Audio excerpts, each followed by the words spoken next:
misconduct allegations made against the CFMEU have promoted the Australian Prudential Regulation Authority to act. APRA has ordered 2 construction industry super funds, Cbus and Queensland's BusQ, to have an independent review of their ties with the CFMEU, and so they should. To have CFMEU members as directors of funds controlling almost $100 billion of Australian superannuation savings is like putting the fox in charge of the hen house. However, we've seen reviews like this before, and little to nothing has been done to implement their recommendations. The Cooper Review of Australia's superannuation system in 2009 recommended the Superannuation Industry Supervision Act of 1993 be amended to ensure no less than 1/3 of employee representatives, trustee directors, were non-associated. The Murray Review of the Financial System in 2014 recommended that a majority of independent directors and an independent chair be mandated for boards of corporate trustees of public offer superannuation funds. In that same year, an internal review of Cbus recommended the appointment of independent directors to its board. It wasn't implemented. It's understandable, therefore, that yet another review ordered by APRA is unlikely to generate much confidence these superannuation funds will rid themselves of the CFMEU's corrupt and malign influence. So I am moving a Senate inquiry into the involvement of the CFMEU in the governance and management of super industry funds. This inquiry will have the following terms of reference: the implications of CFMEU members holding board positions on superannuation funds and the potential conflicts of interest which may arise. Now, why I say that is I have here directors' fees at the year ended the 30th of June 2023. Now, these ones here, the fees of a divisor of $50,368 went to fees were paid to AMWU. There's one here, Donnellan, and that was $19,058, again paid to AMWU. Then Melilla, and that was $109,648 plus super, which came to $224, went to the CFMEU.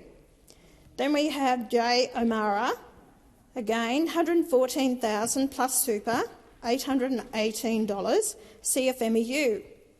And got Setchers, another $81,037 to CEPU.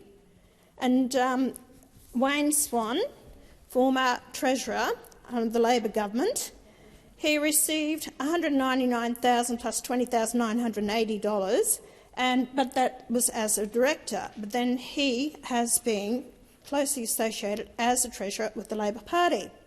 And M. Zelinsky, $45,901, and that was paid to fees, all these pays to unions AWU. So therefore, where is the distancing? The other one, the inquiry, the following terms of reference is the adequacy of the independent expert review ordered by APRA. C, the broader impact of the public allegations of misconduct within the CFMEU on the governance and trust management practices of industry super funds. D, the measures necessary to ensure transparency, independence and accountability in the governance of industry super funds, particularly those with significant union involvement. E, the role of APRA and other regulatory bodies in overseeing and enforcing compliance with prudential standards in industry super funds. And F, any related matters. Accountability is the watchword here. Like their puppets in Labor and the Greens, the CFMEU doesn't believe it should be accountable to anyone, the law, the Parliament, the Australian people or even its own members. Again, I must commend my One Nation colleague Senator Roberts for his diligence in uncovering what has been called the largest case of wage theft in Australian history by the CFMEU. Only after Senator Roberts exposed the unfair pay between work-hire workers and others did Labor do anything. I refer to the thugs controlling this union and their dirty deal with the mining company to rob hundreds of Queensland and Hunter Valley coal miners of their entitlements. If these thugs will steal entitlements from the members they're supposed to be helping, why on earth should they have any influence over the retirement savings of these same workers? They must be held accountable.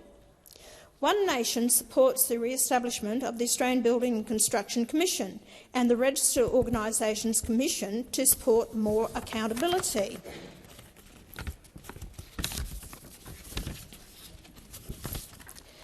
I think another effective curb on the CFMEU's unwarranted and unearned power would be to ban donations to political parties from this union or any associated entities. And with that, I then must take you to another article here. Find it. And it's from Hannah Walton, WOOTON. And it was written on December 27, 2023.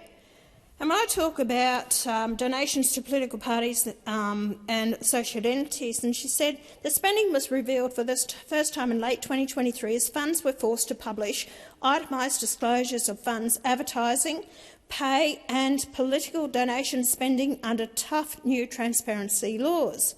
Leaders of several funds faced questions from customers at their annual meetings about how their hefty spending on advertising and sponsorship meetings, their overriding duty to always act in customers' best financial interests. Executives said marketing helped growth that would improve funds scale and therefore drive down fees. The Prudential Regulator and the Coalition, and including One Nation in this as well, are pressing for greater transparency about funds spending and how it aligns with that legal obligation. Construction Industry Fund, Cbus, paid unions the most of the 8 super providers, with the bulk of its $2.6 million bill for sponsorships and directors' fees going to the Construction, Forestry and Maritime Employees Union. Perhaps we should ban these union thugs from any sort of involvement in elections. That would be a good start, wouldn't it? They certainly don't support democracy or the rule of law, so why should they even be accommodated? Yet the industry super funds not only seem to accommodate them, they seem to protect them, and that is a serious issue. It's an issue that deserves a Senate inquiry, not another useless internal review ordered by APRA. It's my expectation the inquiry will uncover a lot of activity that demonstrates why the CFMEU doesn't belong in charge of almost $100 billion of Australians' retirement savings. Only last week my office received correspondence from a non-union worker on Queensland's troubled Cross River Rail project, and I quote, "I'm a worker employed by the Cross River Rail project in Brisbane. I saw Senator Hanson's comments about this in the Senate today and would like to reach out. We have been picketed by CFMEU members for over a month now. Myself and my fellow employees who aren't members of the CFMEU have not crossed the picket lines to go to work from fears of intimidation.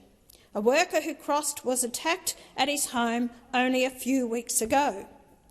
Our employer have taken us to the Fair Work Commission and won a ruling legally forcing us back to work under threats of fines. However, they released all of our names and addresses on the court documents. This has put myself and hundreds of other workers in an impossible situation. I can speak for myself here, but I'm sure I am not alone. This is getting little media attention. No comments from my employer are being made on how they intend to rectify this. It is disgraceful what has happened, that their names and addresses have been released, and they are very worried about their safety now. That's what this inquiry is about, accountability. It's a dirty word for this Labor government, the most unaccountable in Australian history, with its litany of broken promises, NDAs, and a Prime Minister who rivals Pontius Pilate for hand-washing. But accountability is a requirement of Australian democracy, and it's past time the Prime Minister, his government, the Greens and their unholy associations with the CFMEU were held to account. We can start by examining the CFMEU's unwarranted and alarming presence on super industry boards. If developers can't fund political parties or candidates, then why can unions? I question Labor Party's direct connection to unions, the funding that transfers from unions into the coffers and election campaigns of Labor candidates. If money or services changes hands, you can be sure deals have been done. Labor refuses to distance themselves from union finances. How can the Labor government not pass legislation that has been bought and paid for by unions? Jobs for the boys. Minister Watt won't act in the best interest of Australians, but only to make sure the union cash cow keeps giving. In that spirit, I commend this motion to the Senate. Yeah.